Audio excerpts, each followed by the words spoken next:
চিরদিনের জন্য বাংলার ইতিহাসে এই প্রধানমন্ত্রী চিহ্নিত হয়ে থাকবে একজন মিথ্যাবাদী খুনি হিসাবে। সাবধান, এগিয়ে যাওয়ার চেষ্টা করো না। আমাকে মারবে এসে, আমি একজন বিশ্বের প্রফেসর, অত সহজে আমাদের জীবন চলে গেছে, আমরা মরবো। ৭৭ বছর বয়স হচ্ছে, তার বাঁচার দরকার নেই, কিন্তু মিথ্যার সঙ্গে আপোষ করতে রাজি নই। কিসের হয়েছে এখানে? কিসের বাংলাদেশ? কিসের স্বাধীন দেশ? এটা মিথ্যা দেশ। কিসের স্বাধীন দেশ? এটা মিথ্যা দেশ। মুখে বলা ৩০ লক্ষ মানুষের রক্ত দিয়ে দেশ স্বাধীন হয়েছে, আরো কয় লক্ষ চাও তোমরা? আবু সাহেবকে ফিরিয়ে দিতে পারবে? আবু সাহেবের রক্ত বিধা দিতে পারবে? পুলিশ রিপোর্ট দিয়েছে সন্ত্রাসী তাকে গুলি করে করেছে। তার জন্য একটা ছেলেকে আটকে রাখছে, 12 দিন পরে আসতে ছেড়েছে। কেন? কোন ছেলে গুলি করেছে? পরিষ্কার দেখা যায় পুলিশ গুলি করেছে। দাঁড়িয়ে পুলিশ, যত মারবে তত প্রতিরোধ বাড়বে। মারার চিন্তা ছাড়ো, ক্ষমার চিন্তা করো। জাতির সামনে প্রকাশ্যে ক্ষমা চাও। যা করেছে সব দায় দায়িত্ব আমার, কারণ আমি এই দেশের প্রধানমন্ত্রী। আমি তোমাদের কাছে ক্ষমা চাচ্ছি। যেসব শিক্ষার্থীর তরুণ চলে গেছে দুনিয়া থেকে, আর একটা জীবনে ফেরত দিতে পারবো না, তাদের জন্য যা কিছু করণীয় শক্তি আমরা আছেন সবই করবো, তোমরা আমাকে ক্ষমা করো। এটুকু বললে অন্তত তাদের বাপ মাদের অন্তর একটু শান্ত হবে, তাই না? আজকের প্রথম আলোর একেবারে শিরোনাম রিপোর্ট হচ্ছে যত ছাত্র নিহত হয়েছে তার ৭৭ যত মানুষ নিহত হয়েছে ২০০-র উপরে বলা হচ্ছে, তো শতকরা ৭৭ হলে আমাদের ছাত্র শিক্ষার্থী, যাদের হাতে অস্ত্র ছিল না, তারা নিহত হয়েছে। তাদেরকে কে মারলো? মারলে দেশের পুলিশ, দেশের আর্মি, এরাই মেরেছে। অথচ যাদেরকে বানানো হয়েছে বিডিআর, তারা যা সীমান্তে লাশ কোড়ানোর জন্য একটা গুলি পাল্টা মারতে পারে না। প্রতিদিনই সীমান্ত বাংলাদেশে হত্যা করা হচ্ছে, তাদের মধ্যে একটা গুলি করার ক্ষমতা তাদের নেই। সে যা লাশ কোড়ানো, মেয়ে করে দেয়, লাশটা দাও, লাশটা দাও। আল্লাহর সঙ্গে পাল্লা যে করেছে, টেকে নাই। নমরুদ বাঁচে নাই, ফেরাউন বাঁচে নাই। ফেরাউনকে আল্লাহ নদীতে ডুবিয়ে মেরেছেন, আল্লাহ নমরুদকে ছোট্ট একটা মশা দিয়ে মেরেছেন। যেদিন শেখ মুজিব মারা গেলেন, সপরিবার নিহত হলেন, তার মন্ত্রীরাই পরদিন চলে গেল খন্দকার মোশতাকের মন্ত্রিসভায়। কে আগে কোন পোস্ট, কোন পদে মন্ত্রী হবে, লাইন দিল। এই ইতিহাসটা আমরা ভুলে গেছি নাকি? আজকে যারা আহলে হাদিস আন্দোলন বাংলাদেশ, আসুন পবিত্র কুরআন ও সহিহ হাদিসের আলোকে জীবন গড়ি। আলহামদুলিল্লাহ, আলহামদুলিল্লাহ রাব্বিল আলামিন আর রহমানির রহিম মালিক ইয়াউমিদ্দিন। ইয়া আইয়ুহাল্লাযীনা আমানু তাকুল্লাহ হাক্কা তুকাতিহি ওয়া লা তামুতুন্না ইল্লা ওয়া আনতুম মুসলিমুন। يا أيها الناس اتقوا ربكم الذي خلقكم من نفس واحدة وخلق منها زوجها وبث منهما رجالا كثيرا ونساء واتقوا الله الذي تساءلون به والأرحام إن الله كان عليكم رقيبا. يا أيها الذين آمنوا اتقوا الله وقولوا قولا سديدا يصلح لكم أعمالكم ويغفر لكم ذنوبكم ومن يطع الله ورسوله فقد فاز فوزا عظيما.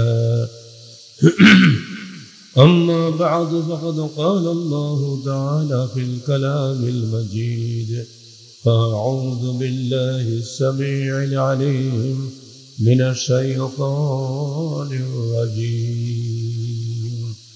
بسم الله الرحمن الرحيم.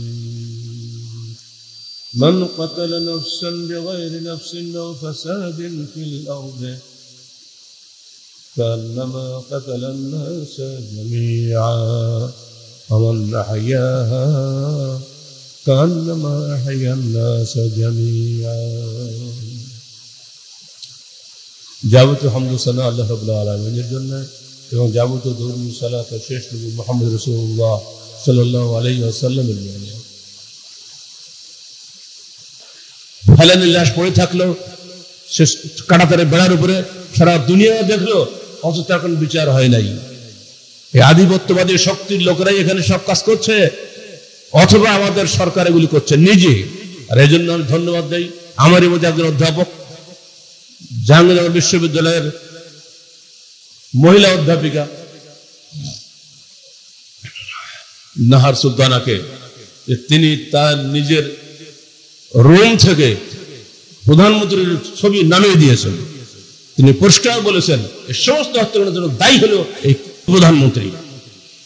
অস্বীকার করলে হবে না, মিথ্যা বলবেন না, মিথ্যা বলা পরিত্যাগ করেন, সবার আগে সত্যবাদী হন।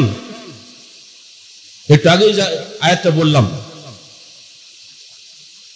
কুলু কওলান সাদীদা ইসলিহ লাকুম আমালাকুম, তোমরা সত্য কথা বলো, তাই সমস্ত জিনিস আল্লাহ পাক সংশোধন করে দিবেন।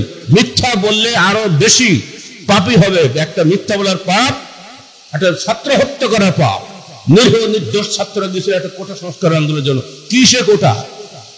মুক্তিযোদ্ধার নামে 56% কোটাতেই ভর্তি হতে, আগে কোটাতেই 56% কোটা নির্দিষ্ট ছিল। আর এই প্রাইমারি স্কুল যে একেবারে সহজ, এইখানে 96% হলো কোটা, আর মাত্র অল্প ক্ষুদ্রাংশ থাকে সেখানে যাবে মেধার ভিত্তিতে। তাহলে এই দেশের ছাত্ররা কি জন্য লেখাপড়া করবে, কি জন্য বিসিএস করবে, যে তাদের যদি কোনো সুযোগই না থাকে? এই সত্য দাবি নিয়ে তারা এগিয়ে গেছিল একটা মাত্র দাবি নিয়ে, সেখানে গুলি করে পরে এখন 9টা দাবিতে পরিণত হয়েছে। যত গুলি করবে তত দাবি বাড়বে। কিন্তু চিরদিনের জন্য বাংলার ইতিহাসে এই প্রধানমন্ত্রী চিহ্নিত হয়ে থাকবে একজন মিথ্যাবাদী খুনি হিসাবে। সাবধান, এগিয়ে যাওয়ার চেষ্টা করো না। আমাকে মারবে এসে, আমি একজন বিশ্বের প্রফেসর, অত সহজে আমাদের জীবন চলে গেছে, আমরা মরবো। 77 বছর বয়স হচ্ছে, তার বাঁচার দরকার নেই, কিন্তু মিথ্যার সঙ্গে আপোষ করতে রাজি নই। এখানে কিসের বাংলাদেশ, কিসের স্বাধীন দেশ? মিথ্যা দেশ। মুখে বলা 30 লক্ষ মানুষের রক্ত দিয়ে দেশ স্বাধীন হয়েছে, আরো কয় লক্ষ চাও তোমরা? ইন্টারনেট বন্ধ করে মনে করছে দুনিয়া জানতে পারবে না? দুনিয়া সবই দেখছে বাংলাদেশ একটা হত্যাকারী দেশ, বাংলাদেশ একটা সবচেয়ে বাজে দেশ। যে দেশ একদেশ সম্মানের স্থানে ছিল, আমাদের 1 কোটির মতো ছেলেরা বিদেশে চাকরি বাকরি করে পেটের দায়ে সংসার চালায়, ওখানে চাকরি রেমিটেন্স পাঠায়। বিগত 10 দিনে সবচেয়ে কম রেমিটেন্স এসেছে এই মাসে, জুলাই মাসে, মাত্র $138 কোটি। তাদের বাচ্চা কাচ্চা না খেয়ে মরতেছে। আজকে যে মায়ের বুক খালি হয়েছে, যে বাপের বুক খালি হয়েছে, সে জানে মৃত্যুর ব্যথা কি। দুনিয়া ধ্বংস হয়ে যাচ্ছে, এরপরও বলা হচ্ছে আমরা কিছুই না, সব সন্ত্রাসীরা মেরেছে। কে সে সন্ত্রাসী? চিহ্নিত করো তাদেরকে। সেই সন্ত্রাসীদের মধ্যে এখনো কথা আছে যে হিন্দি ভাষা মানে যে শোনা যাচ্ছে, হিন্দি ভাষায় কি বাংলাদেশে কথা বলে? কারা সেই হিন্দিওয়ালারা? যদি বিচার বসে, বিচার তো হবেই, আজ হোক কাল হোক, জীবদ্দশা হবে বা মৃত্যুর পরে হবে, বিচার হতেই হবে, হবেই। বিশ্ব বসে নাই, সারা দুনিয়ার চোখ এখন বাংলাদেশের দিকে। তুমি হয়তো মনে করেছো ইউটিউব বন্ধ করে দেবো, আর এসে আবার তো কিছু নাম তোমার বলে ইন্টারনেট বন্ধ করে দেবো। দুনিয়ার বহু ইন্টারনেট আছে, তারা সবই দেখতে পাচ্ছে। অত আর মিথ্যা নয়, সত্যের কাছে মাথা হতে করো। হাসপাতালে গিয়ে মিথ্যা রুগী দেখার জন্য ঢং করতে যেও না। চেষ্টা করো ওই আবু সাহেবকে ফিরিয়ে দিতে পারবে, আবু সাহেবের রক্ত বিধা দিতে পারবে। পুলিশ রিপোর্ট দিয়েছে সন্ত্রাসী গুলি করে করেছে, তার জন্য একটা ছেলেকে আটকে রাখছে, 12 দিন পরে আসতে ছেড়েছে। কেন? কোন ছেলে গুলি করেছে? পরিষ্কার দেখা যায় পুলিশ গুলি করেছে। দায়ী পুলিশ, পুলিশের ওকে আগে হত্যা করো। কোরআনে হুকুম হলো হত্যার বদলে হত্যা। যে পুলিশ করে ওকে আগে হত্যা করো, তাহলে বলছো তুমি সত্যবাদী। আর বাঁচানোর জন্য বলছে পুলিশকে বাঁচাতে হবে, পুলিশের জোরেই তো না, ঠিকই আছে, পুলিশকে বাঁচাতে হবে বলছে সন্ত্রাসীরা হত্যা করেছে। এত সস্তা বললেই হবে? তোমার রিপোর্টের 3 মূল্য দেয় না দেশের মানুষ। পুলিশ রিপোর্টের কোনো মূল্য দেশের মানুষ দেয় না। যে পুলিশ আমাকে হত্যাকারী বানাতে পারে, যে পুলিশ আমার নামে 10টা মিথ্যা মামলা দিতে পারে, সে পুলিশকে রক্ষা করি আমরা। জনগণের পয়সা দিয়ে যে পুলিশ পোষা হয়, বিডিআর পোষা হয়, আর্মি পোষা হয়, এদের প্রতি মানুষের সামান্যতম আর সম্মান মর্যাদা এখন আর নাই। আল্লাহ পাক আমাদের দেশকে তিনি তার নিজের রহমতের কারণে দেশ বাঁচাবেন। আল্লাহর রহমতের দেশটা ঠিকই আছে, তোমার চেষ্টায় নয়। মনে ভালো করে আল্লাহ পাক বলছে, মা লাকুম লা তুকাতিলুনা ফি সাবিলিল্লাহ আল মুস্তাযআফিন মিনার রিজালি ওয়ান নিসাই ওয়াল বিলদান আল্লাযিনা ইয়াকুলুনা রব্বানা আতিনা মিন লাদুন্না ওয়ালিয়্যা ওয়াজআল লানা মিন লাদুনকা নাসীরা। আল্লাহ বলছেন, হয়তো এখন আমরা শুনতে পাচ্ছি না, কোরআনে বলে দিয়েছে মানুষের হলো কি? সূরা নিসা 75 আয়াত। মানুষের হলো কি? তোমরা কেন যুদ্ধে লড়ে যাচ্ছ না? কেন লড়াই করছো না? অথচ আল মুস্তাদাফিন মিনার রিজাল, পুরুষ নারী দুর্বল শ্রেণী তারা কান্নাকাটি করছে আমার কাছে, আল্লাহ ওয়াজআল লানা মিন লাদুনকা ওয়ালিয়্যা, আল্লাহ তোমার পক্ষ থেকে তুমি নেতা পাঠিয়ে দাও, ওয়াজআল লানা মিন লাদুনকা নাসীরা, তোমার পক্ষ থেকে আমাদের সাহায্যকারী পাঠিয়ে দাও। আমরাও দোয়া করছি প্রাণ ভরে, হে আল্লাহ এই নেতা হটাও, নতুন নেতা পাঠিয়ে দাও। যে নেতা মানুষের জন্য কল্যাণ আনে, যে নেতা দেশের ইসলামের কল্যাণ বয়ে আনে, ওই নেতা পাঠাও, জালিম নেতা হটাও। আল্লাহ হটাবে, তোমার কিছু বলা লাগবে না। কোন ভাবে তুমি হটবে তুমি জানো না। পর্যন্ত বাইডেন বুশ বাড়াবাড়ি করেছিল, যেদিন সে অস্ত্রের চালান পাঠালো, অনুমোদন দিল হামাসকে হত্যা করার জন্য, তার পরদিন তার করোনায় ধরলো। কথা বলতে পারে কেন? কি হলো? কি বাইডেন গিরি নমরুদ গেছে, ও এটা গলার পরে বাইডেন বললো নেতানিয়াহুকে ডাকো, এই যুগের হালাকু খাতে নেতানিয়াহু, ওকে ডাকো, ওকে বলে দিল বাবা তুই চুক্তিতে রাজি হয়ে যা, আর আমি তো মরেই যাচ্ছিলাম, বেঁচে গেছে ঈশ্বর, এখন তুই তো ঠিকঠাক হ। ওইরকম করোনায় ধরবে তোমার এই আমি তো কিছু হয় না আজকাল। কোন দিক দিয়ে আল্লাহ মারবে ঠিক নাই। বেশি বাড়াবাড়ি আল্লাহর সঙ্গে লড়াই করতে যেও না। আল্লাহর সঙ্গে পাল্লা যে করেছে টেকে নাই, নমরুদ বাঁচে নাই, ফেরাউন বাঁচে নাই। ফেরাউনকে আল্লাহ নদীতে ডুবিয়ে মেরেছেন, আল্লাহ নমরুদকে ছোট্ট একটা মশা দিয়ে মেরে দিচ্ছেন। এসব ইতিহাস ভুলে গেলে হবে? অতএব শক্তির বড়াই করো না। যারা ইমান আসাধ্য মিন্না কুওয়াতান বলেছিল আদের কম, আমাদের চেয়ে শক্তিশালী দুনিয়াতে কে আছে? এই অহংকার করার কারণে আল্লাহ পুরো আদ কমকে ধ্বংস করে দিয়েছেন। এই যে বৃষ্টি হচ্ছে না, 8 দিন বৃষ্টি আর 7 দিন একটানা ঝড় ঝঞ্ঝা বইয়ে পুরো আদ কমকে আল্লাহ ধ্বংস করে দিয়েছেন। পড়ে দেখুন নাম পড়া কোন বৃষ্টির রহমতের। এই বৃষ্টি আল্লাহকে বহু জালেম করে ধ্বংস করে দিয়েছে। আর যে মুমতারনা সাদের কম সালের কম জুলুম করতে করতে একেবারে চূড়ান্ত পর্যায়ে পৌঁছে গেছিল, তখন সেই সালের কমকে আল্লাহ পাক নবী সালেহ বলেন, সালেহ তোমার বাচ্চা কাচ্চা নিয়ে বেরিয়ে চলে যাও। হঠাৎ মেঘমালা এসে গেল, গরমে 3 দিন একটানা ছটফট করেছে লোক, কোথাও যেতে পারে না। আজকে যেমন ক্যালিফোর্নিয়া হচ্ছে দেখছেন আমেরিকা, ক্যালিফোর্নিয়া আগুন জ্বলছে না, আগুনকে করতে আসলো, চারিপাশে নদী, আগুন করতে আসলো। আল্লাহ এগুলো যুগে যুগে দেখিয়ে দিয়েছেন। আগুনে এসে 3 দিন এমন আগুন ক্যালিফোর্নিয়ার 5000 মানুষকে সরিয়ে দিয়েছে, এসি মেসি সব শেষ, পুড়ি পুড়ে সব ছাপ হয়ে গেছে। তো আল্লাহ পাক সেই আগুনে 3 দিন ধরে ওদেরকে পোড়াইছেন, ছটফট করেছে, কোথাও যাও কোথাও যাও, কোন পাত্তা পায় না। হঠাৎ দেখা গেল মেঘ এসে গেছে, মানুষ দৌড়ি সেই মেঘের তারা চলে গেল। লোকেরা বললো হাজা আর যে মমতারনা, এই যে আসছে মেঘ আমাদেরকে বৃষ্টি বর্ষণ করাবে। এবার সমস্ত জালেমরা ওই মেঘের তলায় হাজির হলো। এইবার আল্লাহর পক্ষ থেকে হুকুম হলো, এই মেঘ তুমি আগুনে পড়ে দাও, সবগুলো পুড়িয়ে শেষ করে দাও। একটাও বাঁচেনি, ওই মেঘ আগুন হয়ে গেল, সব ধ্বংস হয়ে গেল। ইতিহাস ভুলে গেলে হবে? কারাগারে বসে কোন সাবজেক্ট খুঁজে না হবে, নবীদের কাহিনী লিখেছিলাম, কারণ আমার খাতা আর কলম নিয়ে যেত, 1 মাস ধরে দেখতে মৌলবীদের দিয়ে উনি কি লিখলো, আবার পরে বলতে বলতে বলতে বলতে ফিরিয়ে দিত। তাই ভাবলাম নবীদের কাহিনী লিখলে এখন ডিস্টার্ব করবে না, ওর আল্লাহ তাও বাঁচায় নাই, তাও নিয়ে যেত। এই নবীদের কাহিনীর মধ্যে এগুলো সব আছে, পড়ে দেখবেন বই বলতে, কিভাবে আল্লাহ বিগত দিনে 6টা জাতিকে ধ্বংস করেছেন। বাংলাদেশ ধ্বংস হবে নেতাদের কারণে, নেতারা ধ্বংস হলে তো দেশ ধ্বংস হয়, সাধারণ মানুষের কিছু হয় না। আল্লাহ নেতাদেরকে উপরে, নেতাদের কারণেই দেশটা ধ্বংস করে দেয়। অতএব নেতাদের বলছে সাবধান হয়ে যাও। এখন এসে মিছিল করছে আমাদের আহলে হাদিস নিয়ে আসছে, কত কান্না কাঁদতেছে, কি বলে শোকের মাস শুরু হয়ে গেছে। কিসের আহলে হাদিস তোমরা? লজ্জা করে না? আহলে হাদিস মুখে বলতে লজ্জা নেই? আহলে হাদিসের নিজস্ব বৈশিষ্ট্য আছে, তারা কোশ্চিন করে বাতিলের সঙ্গে আপোষ করে না। আহলে হাদিস কোরআন হাদিসের বিরুদ্ধে কোনো কিছু মানে না। দুনিয়ার গেলেও তারা কোরআন এবং সহিহ হাদিসকে অগ্রাধিকার দিয়ে থাকে। কোরআনে যা আছে তাই করবো, যা নাই তা ছাড়বো। হাদিসে যা রয়েছে তাই মানবো, যা নাই তা ছাড়বো। এই হলো আহলে হাদিস। শুধু রহদান করলে কি আহলে হওয়া যায় নাকি? এত সস্তা না। বাতিলের সঙ্গে 1 মিনিটের জন্য আপোষ করা চলে না। যদি সে নিজেকে আহলে হাদিস বলে, তাকে অবশ্যই আপোষহীন হতে হবে, আপোষকামী হওয়া চলবে না। জীবনের প্রতিটি ক্ষেত্রে 1 দিন 5 দিন না, শুধু জুমার সময় না, সব সময়। আল্লাহ পাক আমাদেরকে বলে দিচ্ছেন পরিষ্কার ভাবে, দেখো ইয়াউমা ইয়াতাযাক্কারুল ইনসানু মা সাআ ওয়া বুরিজাতিল জাহিমু লিমান ইয়ারা।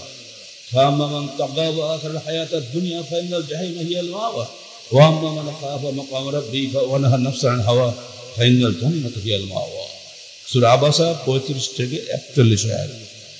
সবই আমপারা। আমপারাটা তো কিছু লেখাপড়া কিছুই না আসে, অন্তত আমপারা তফসিরটা কিনে বাড়ি বসে পড়েন, টাকা পয়সা দিয়ে খালি মাছ কিনে গোশ কিনে খাইন, কিছু এলেম শেখেন। আল্লাহ বলছেন যেদিন মানুষ তার কর্মফল নিয়ে চিন্তা করবে যে তার এতদিন করলামটা কি, সারা জীবন তো ব্যবসা বাণিজ্য কত কি করলামটা কি চিন্তা করবে নিজে নিজে। কবে এটা? কিয়ামতের দিন। তার আগে তো সময়ই পাবে না। বুররিজাতিল জাহিমু লিমান ইয়ারা, এবং জাহান্নামকে সামনে দেখানো বই দেখো, তোমাকে ওখানে পড়তে হবে, জাহান্নাম সামনে একবার।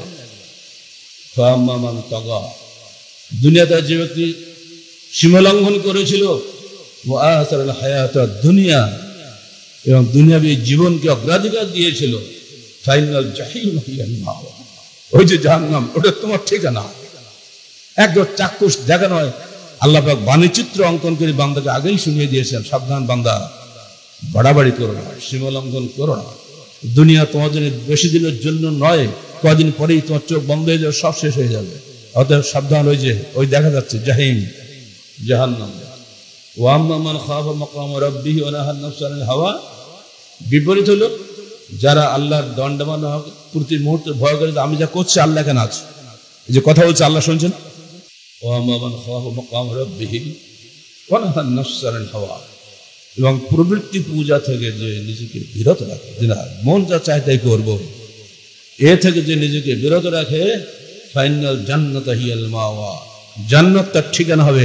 ওই যে দেখো জান্নাত, মৃত্যুর পরে আল্লাহ আমাদেরকে উঠাবেন, তারপরে জাহান্নামের কঠিন অবস্থা দেখাবেন, তখন ভয়ে অবস্থা খারাপ হয়ে যায়। আগুনের মিশকাতে আযাবুল কবর আছেন প্রথম দিকে, ওখানে হাদিস করে পড়বেন। ওই দেখো আগুনের পরে আগুন ঢেউ গেলে যাচ্ছে, ওটাই তোমার ঠিকানা ছিল। এবার জান্নাতের চেহারা দেখাবে, এই দেখো জান্নাতের শুভতার যখন দেখবে, সুন্দর চেহারা। দেখো বান্দা, তুমি দুনিয়াতে সীমালঙ্ঘন করনি, তুমি আল্লাহর বিধান মেনে চলেছিলে। ওই লেলিয়ান আগুনের আযাব থেকে আল্লাহ পাক তোমাকে বাঁচিয়ে জান্নাতের জন্য নির্দিষ্ট করেছেন।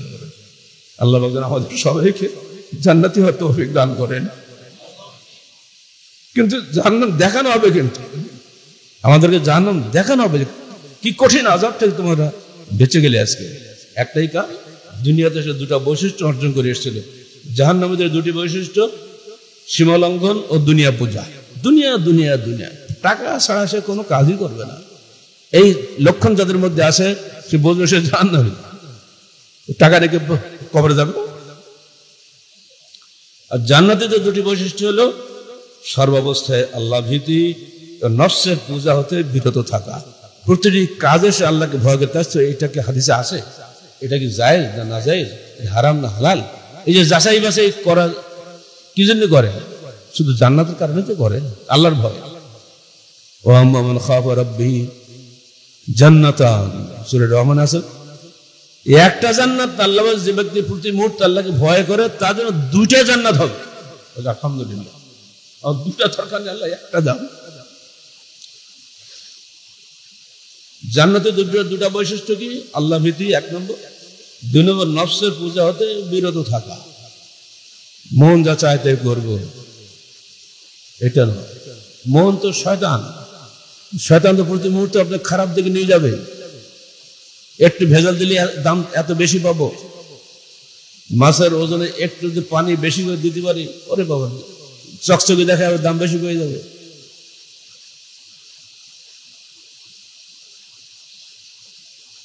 তাফসীর 30 দিন পরে পড়বেন, 89 পৃষ্ঠায় পাবেন। জান্নাতি এবং জাহান্নামী, এই দুটি বিষয়ে আল্লাহ রাসূল বক্তব্য শুনলেন। একটা কোরআন শুনলেন, এবার হাদিস শুনলেন। আন হারিস ইবনে ওয়াহাব قال قال রাসূলুল্লাহ বলে সাল্লাল্লাহু আলাইহি ওয়াসাল্লাম বলবেন, যত বলেন 10টা নেকি 10টা গুনাহ ঝরবে, 10টা মর্যাদা বৃদ্ধি পাবে। সাল্লাল্লাহু আলাইহি ওয়াসাল্লাম বলছেন কৃপণতা করবেন না। হারিস ইবনে ওয়াহাব বলছেন রাসূলুল্লাহ সাল্লাল্লাহু আলাইহি ওয়াসাল্লাম একদিন আমাদেরকে বললেন, আলা উখবিরুকুম বিআহলিল জান্নাহ, আমি কি তোমাদেরকে জান্নাতবাসীদের সম্পর্কে খবর দেব না? শুনে রাখো, কুল্লু দাঈফিন মুতাদাআফিন, প্রত্যেক দুর্বল এবং যাদেরকে দুর্বল করা হয়েছে, হামাস যারা আজকে তাদেরকে দুর্বল, তারা আদৌ দুর্বল নয়, তাদেরকে দুর্বল করা হয়েছে, তাই না? প্রতিদিন বোমা মারছে, সমানে মানুষ মরছে, এর মধ্যে দেখা যাচ্ছে মহিলারা কোরআন পড়ছে। আহা, কল্পনা করা যায়? বাচ্চা কোলে রক্ত ঝরছে, বাবা যাচ্ছে লাশের কবর দিতে, হঠাৎ বোমা পড়লো, বাবা এবং সন্তান দুজনেই কবরে চলে গেল। কিন্তু কোরআন ছাড়ছে না মহিলারা, কোরআন পড়ছে। কোরআনই একমাত্র সান্ত্বনা। আল্লাহ বলছেন, ভয় নাই, ভয় নাই, তোমরা শহীদ হয়ে যাচ্ছ, যদি মরো জান্নাত, আজ বেঁচে থাকো তোমরা গাজী। তাদের নেতা ইসমাইল হানিয়াকে মেরে দিল, তার ইতিপূর্বে তার 3টা মেয়েকে হত্যা করেছে। আমি ভাবছিলাম ছেলে বলে কিছু নাই, আলহামদুলিল্লাহ তার একটা বীর সন্তান বেঁচে আছে। এখন ছেলে বলেছে বাবার রক্তের প্রতিষ্ঠা আমি নেব, কারো দরকার নাই। আবার যুদ্ধ শুরু হয়ে গেল নতুন করে, কিসের কোথায় যাবে আল্লাহ জানে। নতুন জিহাদের পটভূমি তৈরি হয়ে গেছে সেখানে। যত মারবে তত প্রতিরোধ বাড়বে। মারার চিন্তা ছাড়ো, ক্ষমার চিন্তা করো। জাতির সামনে প্রকাশ্যে ক্ষমা চাও, যা করেছে সব দায় দায়িত্ব আমার, কারণ আমি এই দেশের প্রধানমন্ত্রী। আমি তোমাদের কাছে ক্ষমা চাচ্ছি। যেসব শিক্ষার্থী তরুণ চলে গেছে দুনিয়া থেকে, আর একটা জীবনে ফেরত দিতে পারবো না, তাদের জন্য যা কিছু করণীয় শক্তি আমার আছেন সবই করব, তোমরা আমাকে ক্ষমা করো। এটুকু বললে অন্তত তাদের বাপ মাদের অন্তর একটু শান্ত হবে, তাই না? তা না, আবু সাইদকে মারলো, সবাই দেখলো, এখন বলা আছে মেরেছে সন্ত্রাসীরা। এর মতন মিথ্যাচার, এর মতো মিথ্যা রিপোর্ট হতে পারে? আগামী দিনে পুলিশ বাহিনী বাতিল হয়ে যাবে যদি মিথ্যাচার তার সবসময় করতেই থাকে।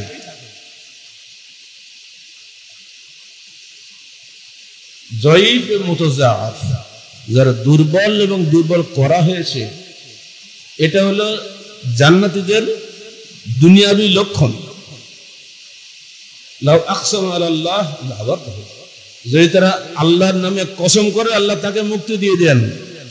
এই জন্য দেখছো ওরা গাজার মহিলারা কিভাবে কোরআন পড়ছে বোরকা পরে, আহা দেখলে এত মায়া লাগে। তারা মরছে, মৃত্যুর কোনো ভয় নাই, তারা মৃত্যুকে স্বাগত জানাচ্ছে।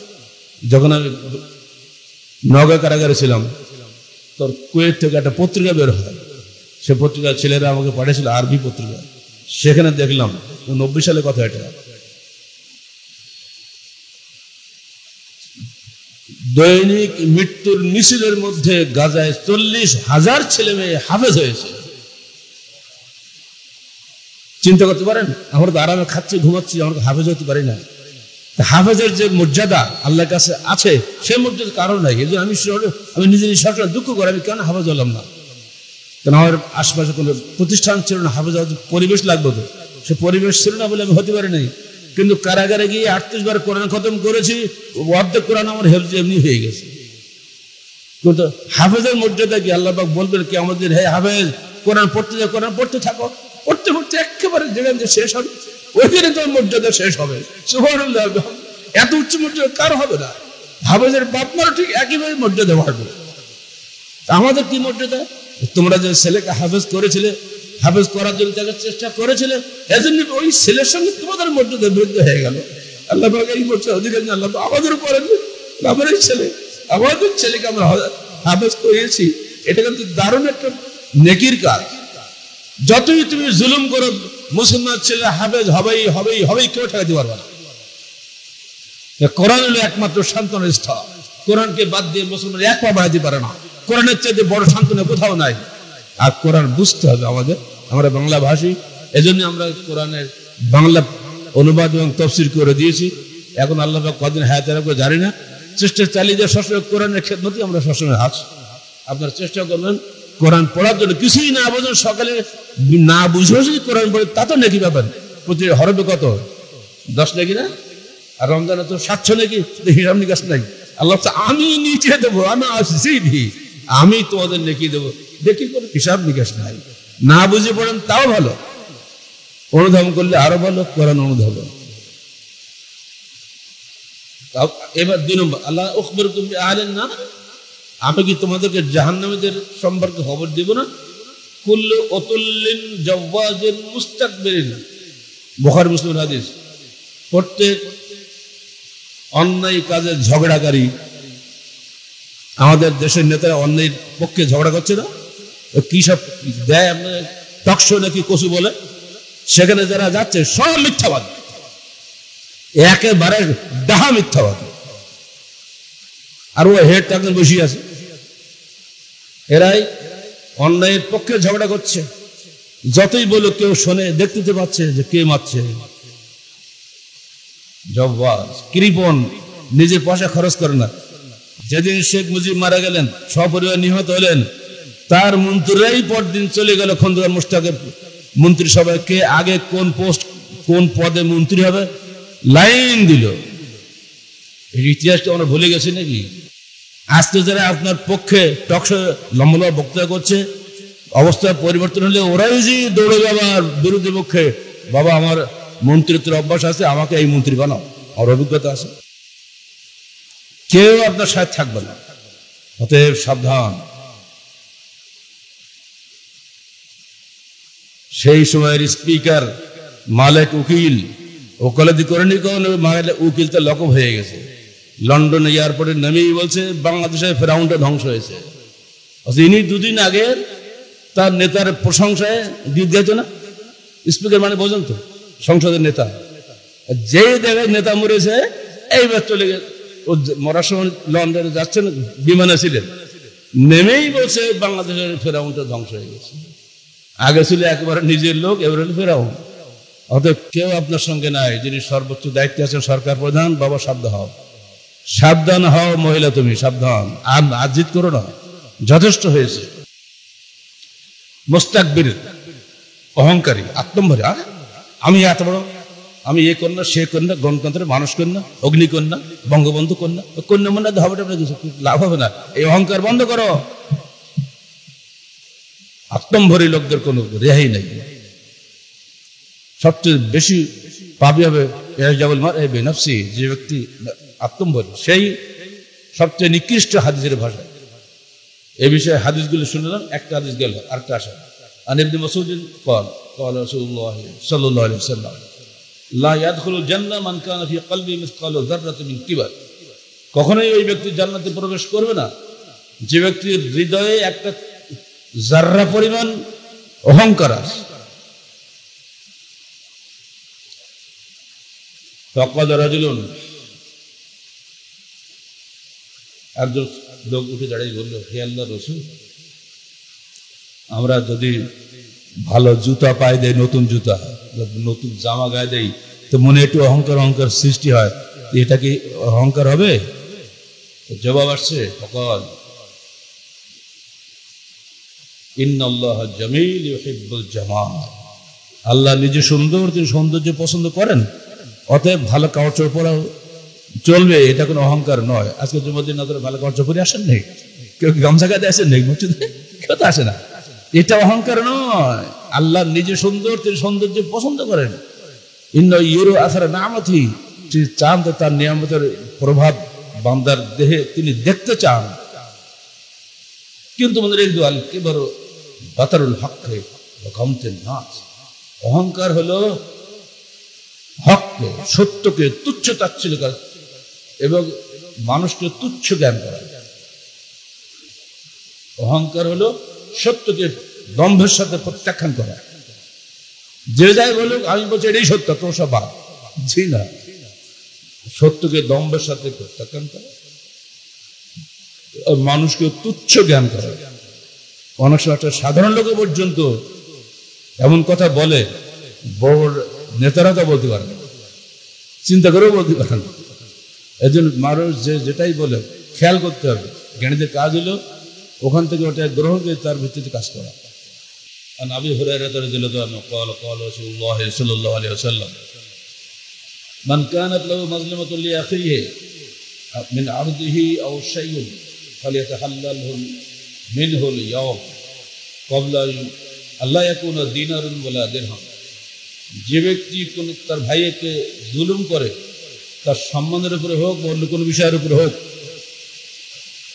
সেজন্য তার কাছ থেকে আজকের মধ্যে ক্ষমা চেয়ে নেয়।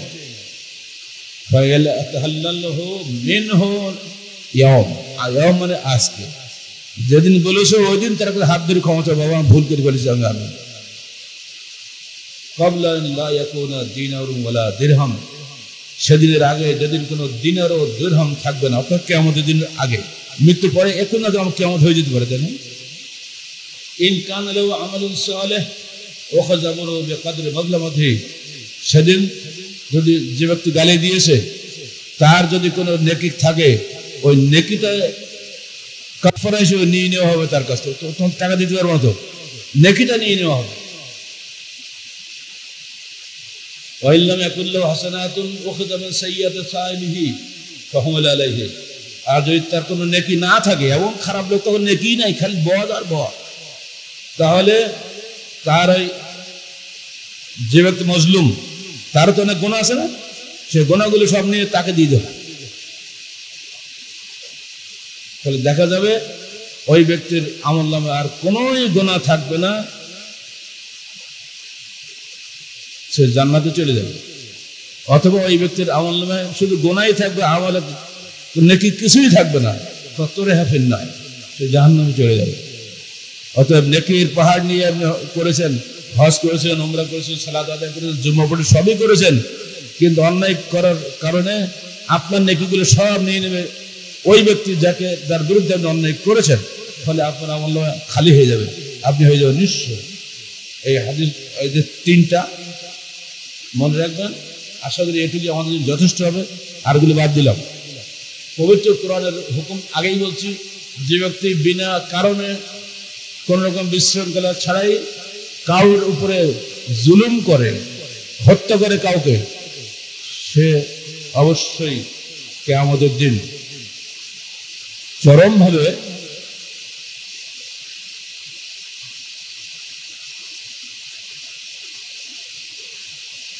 কান্নামা কাতালা নাস জামিয়া, যে ব্যক্তি একজনকে হত্যা করলো দিনে অপরাধে, সে ব্যক্তি যেন সমস্ত মানব জাতিকে হত্যা করলো। আর যে ব্যক্তি একজনকে বাঁচিয়ে দিল, সে যেন পুরো মানব জাতিকে বাঁচিয়ে দিল। যাকে মারা হলো ও ছেলে বিয়ে হতো না, ও তো বাচ্চা ছেলে, তাহলে মানব জাতি হত্যা হলো না? আর যদি ওকে বাঁচিয়ে দিতাম ছেলে, তাহলে ওই বাচ্চা ছেলেটা আগামীতে বহু সন্তান সন্ততি হতো, তারা নেকি পাইতো, তাদের দ্বারা দুনিয়া আবাদ হতো, পুরো মানব জাতিকে নিয়ে বাঁচিয়ে দিলেন। এই অপরাধ করা হয়েছে আজকে বাংলার জমিনে, চোখ বুঝে থাকলে হবে না। এই শিক্ষার্থী বাচ্চারা, আমাদের 78% তরুণ বাচ্চা শিক্ষার্থী, তাদের ডাইরেক্ট গুলি মেরেছে, এমনি খেলা করার জন্য তীর গুলতে পারে নাই, ডাইরেক্ট গুলি। এখন তো বিজ্ঞানের সব মর্গে গিয়ে যে পোস্টমর্টম করলে সব পাওয়া যায় না, উল্লু কুচুরি করা যাবে না কেউ, তো দেখা যাচ্ছে সে গুলি খেয়ে মরেছে। গুলি কারা মারে? গুলি পুলিশে মারে, গুলি বিডিআরে মারে, গুলি আর্মিরে মারে, সাধারণ লোক তো গুলি মারে না। তারা গেছিল একটা সংগত দাবি নিয়ে, সমস্ত কোর্টে যাই হোক, হাইকোর্টকে ধন্যবাদ দিতে অন্তত 93% মেনে নিয়েছে, আর বাকি যে 7% আছে ওইটা তোরা ভাগাভাগি করো। এরপরে বলে আছে মুক্তিযোদ্ধা কোটা, মুক্তিযোদ্ধারাই বলছে আমাদের দরকার নেই, মুক্তিযোদ্ধা মরে গেছে সব, তাদের ছেলেগুলো বুড়া হয়ে গেছে, তাদের নাতি নাতিদের কোনো দরকার নেই, তারা তো ভালো, তার কি ফকির নিশ্চিত নাকি? তো তাদের কোটা কি দরকার? ওটা যে ফ্রি দেওয়াটা উচিত। ওইরকম বলা হচ্ছে এই কি ওটার নাম কি, বান্দরবনে কারা থাকে? বান্দরবনে ক্ষুদ্র নৃগোষ্ঠী বলা হচ্ছে ওদেরকে। ক্ষুদ্র নৃগোষ্ঠী কালে চাক মারা নাকি? 50টা ক্ষুদ্র নৃগোষ্ঠী আছে বান্দরবনে, আছে খাগড়াছড়িতে আছে 35টা, আর সারা দেশে আছে আরো 15টা। আমাদের রাজশাহীর যে সাঁওতাল আছে, ওই যে চাঁপাইনবাবগঞ্জে আছে সব কৃষক গোষ্ঠী আছে না, তারা মুসলমান না, কিন্তু এরা তো তার অন্তর্গত। সবাইকে বাদ দিয়ে খালি চাকমাকে দেওয়া হচ্ছে। কেন চাকমা একা পাবে আর বাকি 49 জন নৃগোষ্ঠী কিছুই পাবে না? এটা অবিচার নয়? ওখানে যে মুসলমান বাঙালিরা আছে খাগড়াছড়িতে বা বান্দরবনে, তাদেরকে কিছুই দেওয়া হচ্ছে না মুসলমান বলে। কেন দেওয়া হবে না? তারা তো একই অবস্থায় ভুগছে, তাদের সন্তানদের লেখাপড়ার দরকার আছে। যদি চাকমাদের দিতে হয়, মুসলমানদেরকেও দিতে হবে, বাঙালি মুসলমানদের দিতে হবে। এত অবিচার করে তুই কতদিন থাকবা দুনিয়াতে? আর এই জন্য বাচ্চারা এখন খেপে গেছে যে আমরা লেখাপড়া শিখবো, আমাদের ভবিষ্যৎ কি? আমরা চাকরি বাকরি কিছুই পাবো না, সব ওরাই নিয়ে নেবে বিনা কষ্টে। মাথা নেই, মাথা এখন মেরিট নেই, মেধা নেই, কিছু নেই। আজকে অফিসে আদালত যত বড় মাতব্বরা বসে আছে, লেখাপড়াই জানে না। আমাদের কয়েকদিন আগে আমাদের কর্মী বললেন যে গেছিলাম আমরা, কি বলে ওটা, ভারতে কোথায় যায়, ব্যাঙ্গালোরে না, চিকিৎসা করার জন্য। তো সেখানে গিয়ে এই বাংলাদেশের ট্রিটমেন্ট যা করেছে ডাক্তাররা, একটা তালিকা নিয়ে গেছে। তো দেখেই সোজা ছড়ি ফেলে দিয়েছে, খারাপ সব অযোগ্য অপদার্থ ডাক্তারগুলি করেছে। তাদের ডিগ্রি লাগে না, কিছু লাগে, প্রতিবন্ধী ডাক্তার, কোটায় ডাক্তার হয়ে যাবে। সে লেখাপড়া করে না, ফেলে দিয়ে সুপরিষ্কার। তো উনি এত অপমান বোধ করেছেন যে বাংলাদেশে এত বড় ডাক্তার, তাদেরকে গুরুত্বই দেয় না। দেবে কি? ওই যে কোটায় ইঞ্জিনিয়ার, কোটায় ডাক্তার, কোটা কত কি হয়ে গেছে না। এরা এইসব কারণে দেশে বিদেশে সর্বত্র আজকে কোটার পক্ষে ব্যাপক জনমত তৈরি হয়ে গেছে। এটা বাংলাদেশের 18 কোটি মানুষের পুরাপুরি বলতে পারেন জাতীয় জনমত হয়ে গেছে। নির্দিষ্ট সংখ্যা শুধু শিক্ষার্থীদের জনমত নয়। অর্থাৎ এখন ধৈর্যের সময় আছে। আর অনুরোধ করবো সরকার প্রধানকে দয়া করে এগিয়ে আসেন, ধৈর্য ধারণ করুন। আর আসল আসামি যারা, তাদেরকে গ্রেফতার করেন, যারা করেছে এগুলো। আল্লাহ আমাদেরকে তৌফিক দান করুন। সত্যকে সত্য বলার মতো, মিথ্যাকে মিথ্যা বলার মতো সাহস অর্জন করার তৌফিক দান করুন।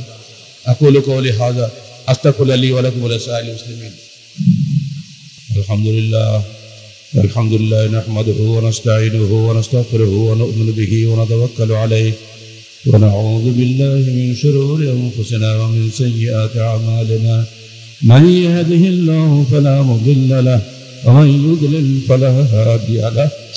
وأشهد أن لا إله إلا الله وحده لا شريك له ونشهد أن محمدا عبده ورسوله إن الله وملائكته يصلون على النبي يا أيها الذين آمنوا صلوا عليه وسلموا تسليما اللهم صل على محمد وعلى آل محمد كما صليت على إبراهيم وعلى آل إبراهيم إنك حميد مجيد।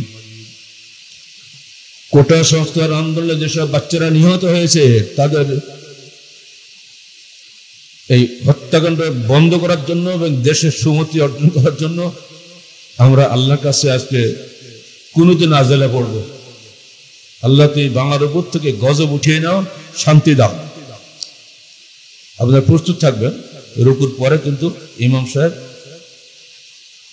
আবার হাত উঠাবেন কুনুতে নাজেলার জন্য, যেন সব সিজদা চলে যাবেন না। اللهم صل على محمد وعلى آل محمد كما صليت على إبراهيم وعلى آل إبراهيم إنك حميد مجيد اللهم بارك على محمد وعلى آل محمد كما باركت على إبراهيم وعلى آل إبراهيم إنك حميد مجيد اللهم انصر من نصر دين محمد صلى الله عليه وسلم واجعلنا منهم واخذل من خذل دين محمد صلى الله عليه وسلم ولا تجعلنا منهم عباد الله رحمكم الله إن الله يأمركم بالعدل والإحسان وإيتاء ذي القربى وينهى عن الفحشاء والمنكر والبغي يعظكم لعلكم تذكرون سمع الله لمن حمده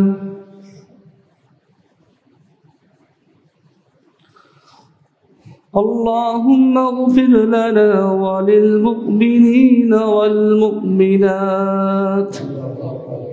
والمسلمين والمسلمات وألف بين قلوبهم وأصلح ذات بينهم وانصرهم على عدوك وعدوهم اللهم لعن الكفرة الذين يصدون عن سبيلك ويكذبون رسلك ويقاتلون أولياءك اللهم خالف بين كلمتهم وسلسل أقدامهم وشدد شملهم ومزق جمعهم وفرق بنيانهم وأنزل بهم بأسك الذي لا ترده عن القوم المجرمين